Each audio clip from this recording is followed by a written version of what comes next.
Good morning student. Industrial sociology MA final का paper में आज हम पढ़ रहे हैं एफिशिएंसीज ऑफ लेबर। श्रम उत्पादन का एक सक्रिय और महत्वपूर्ण साधन है। एक देश में विभिन्न प्रकार के जो प्राकृतिक साधन हैं साधन बेकार हो जाएंगे यदि श्रम के द्वारा उनका समुचित प्रयोग नहीं किया जा सके। आर्थिक और सामाजिक प्रक्रिया में श्रम के योगदान में वृद्धि करना किसी भी सरकार का मुख्य दायित्व होता है। उपयुक्त मात्रा में निपुण श्रम शक्ति देश को विभिन्न क्षेत्रों में उन्नति के शिखर पर पहुंचाने की कुंजी है। अगर हम देखें तो एक देश की संपन्नता बहुत कुछ इस बात पर निर्भर करती है कि वहाँ के श्रम का किस प्रकार से सृजनात्मक कार्यों में अधिकतम उपयोग किया जाता है। प्राचीन समय में अगर हम देखें तो श्रम के संबंध में दो दृष्टिकोणों की प्रधानता थी। प्रथम तो यह थी कि वस्तु दृष्टिकोण था, जिसके अंतर्गत श्रम को कम पारिश्रमिक देकर उसकी सहायता से अधिकतम लाभ अर्जित करना पूंजीपतियों का उद्देश्य रहा है।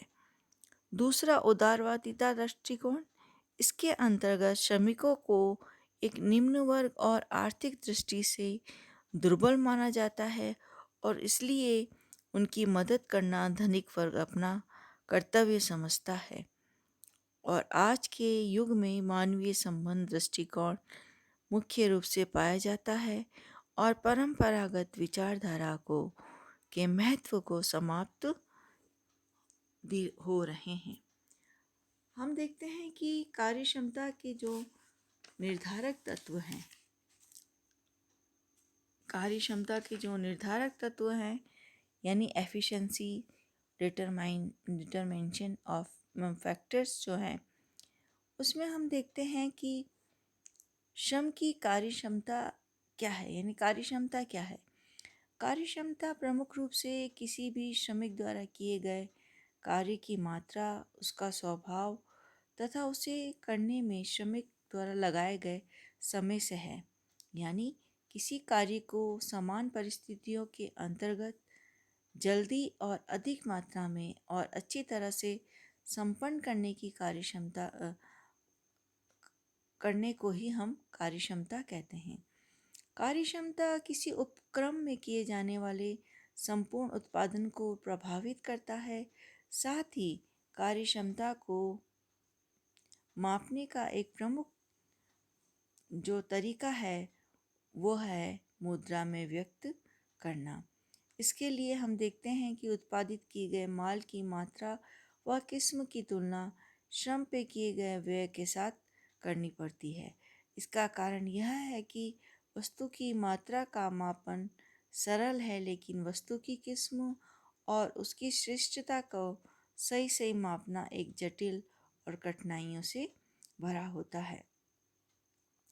तो हम देखते हैं कि कार्यक्षमता के जो निर्धारक तत्व हैं वे हैं श्रमिक के वैयक्तिक गुण, कार्यदशाएं, वातावरण, प्रबंध स्थिति और अन्य तत्व। आज हम देखेंगे, आज जो मुख्य रूप से हम प्रकाश डालेंगे वो फर्स्ट पॉइंट पे डालेंगे श्रमिक के वैयक्तिक गुण।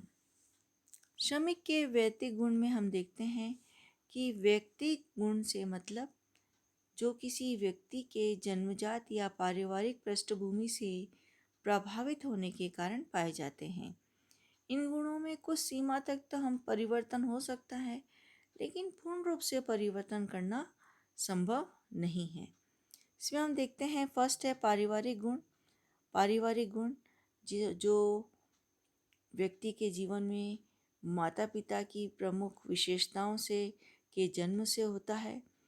व्यक्ति का जो स्वास्थ्य है, कार्य दक्षता है, आदतें हैं, बहुत कुछ सीमा तक पारिवारिक पृष्ठभूमि से प्रभावित होती हैं।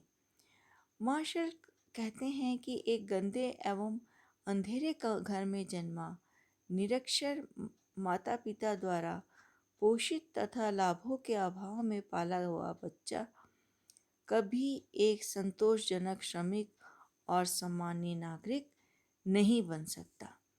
यानी व्यक्ति के जो पारिवारिक पृष्ठभूमि वाले गुणों में जो शिक्षा है, समय है एवं परिस्थितियों के अंतर्गत जो कुछ परिवर्तन अवश्य संभव है, लेकिन विशिष्ट और उल्लेखनीय परिवर्तन संभव नहीं होता। नेक्स्ट हम देखते हैं जातीय गुण। जातीय गुण में हम देखेंगे कि रहन सहन के स्तर का भी श्रमिकों की कार्यक्षमता पर विशेष प्रभाव पड़ता है। स्वस्थ श्रमिक की कार्यक्षमता अधिक होती है।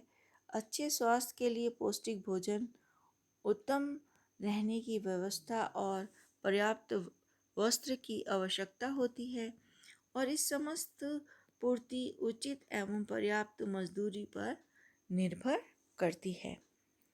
नेक्स्ट हम देखते हैं रहन सहन का स्तर। रहन सहन के स्तर में हम देखेंगे कि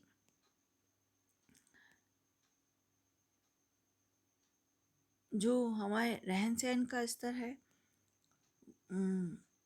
वो हमने अभी देखा था। अब जातीय गुण में हम देखते हैं कि मनुष्य जिस जाति में जन्म लेता है उस जाति से संबंधित गुण उसमें पाए जाते हैं।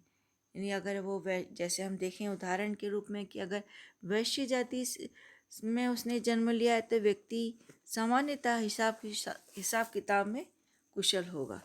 साथ ही हम देखते हैं कि अगर वह सिख है, सरदार है, तो वो शारीरिक कार्य करने में अधिक परिश्रमी होगा। इस प्रकार प्रत्येक जाति में कुछ विशेष गुण होते हैं जो कि अन्य जाति के व्यक्तियों में कम पाए जाते हैं। नेक्स्ट है नैतिक गुण। श्रमिक की कार्यक्षमता उसमें पाए जाने वाले नैतिक गुणों पर भी निर्भर होती है। यदि श्रमिक ईमानदार है, कर्तव्यनिष्ठ है एवं अच्छे चरित्र वाला है तो निश्चित रूप से उसकी कार्यक्षमता अधिक होगी। नेक्स्ट है सामान्य बुद्धि तथा शिक्षा। तो श्रमिक की अगर हम देखते हैं कि सामान्य बुद्धि तथा उसके द्वारा जो प्राप्त की गई शिक्षा का भी कार्यक्षमता पर बहुत अधिक प्रभाव पड़ता है। बुद्धि और शिक्षा से ही व्यक्ति में चिंतन और मनन की शक्ति आती है, विचारों में स्पष्टता आती है, साथ ही एक स्पष्टता उसमें विकसित भी होती है। एक शिक्षित और अच्छी बुद्धि वाला श्रमिक अच्छे निर्णय ले पाता है, समस्या की गहनता को समझकर उसके लिए समाधान ढूंढ सकता है। वनस्पत अगर हम देखें तो एक अशिक्षित श्रमिक यह सब कुछ करने में अपने आप को असमर्थ महसूस करता है। यह अवश्य है कि अगर बुद्धि अगर कुशल है या बुद्धि अच्छी तेजवान है तो ये ईश्वरीय देन है, लेकिन कुछ सीमा तक शिक्षा व्यक्ति में समझ उत्पन्न करने में आवश्यक सहायक सिद्ध होती है। तो इस तरह से हम देख रहा है कि एफिशिएंसी और डिटर्मिनेशन ऑफ फैक्टर्स में जो श्रमिक के वैयक्तिक गुण हैं वो हैं पारिवारिक गुण, जातीय गुण, रहन सहन का स्तर, नैतिक गुण, सामान्य बुद्धि तथा शिक्षा। अब जो नेक्स्ट जो पॉइंट्स हैं वो हम नेक्स्ट वीडियो में हम देखेंगे कि कार्य दशाएं किस तरह से कार्य क्षमता के तत्वों को निर्धारित करती है। थैंक्स। अपना बहुत ध्यान रखिए और जहाँ तक संभव हो घर में ही रहिए, भीड़ भाड़ में जाने से बचिए। Wish you happy Diwali. Thanks.